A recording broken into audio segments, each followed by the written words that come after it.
اللہ کو پا کر انسان کانفیڈنٹ ہو جاتا ہے، بے خوف ہو جاتا ہے، بے فکر ہو جاتا ہے۔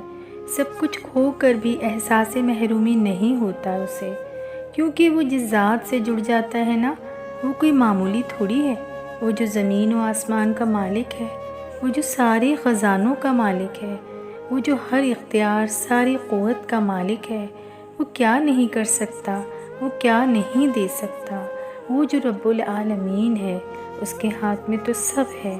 کیا ہوا جو کوئی چیز کھو گئی، کوئی اپنا کھو گیا؟ وہ ہے نا، وہ ہے تو پھر زندگی میں کیا کھویا، کیسی کمی، کیسا غم، کیسا ملال۔ رب تو ہے میرے پاس، پھر سب تو ہے میرے پاس۔ کچھ دروازے نہیں کھلے کیونکہ یہ آپ کے لیے نہیں تھے، کچھ لوگ چلے گئے کیونکہ وہ ایک صفحہ تھے، پوری کتاب نہیں۔ کچھ خواہشیں پوری نہیں ہوتی کیونکہ ان کے لیے یہ وقت مناسب نہیں ہے۔ کچھ کہانیاں ختم ہو گئیں اس لیے کہ آپ کی کہانی ابھی شروع ہی نہیں ہوئی۔ کچھ مواقع ضائع ہو گئے کیونکہ آپ کو کامیابی سے زیادہ تجربے کی ضرورت ہے۔ کچھ درد طویل ہوتے ہیں کیونکہ اس کے بعد آنے والی خوشی اس سے زیادہ لمبی ہوتی ہے۔ بس اللہ کے بارے میں خوبصورت گمان رکھیں۔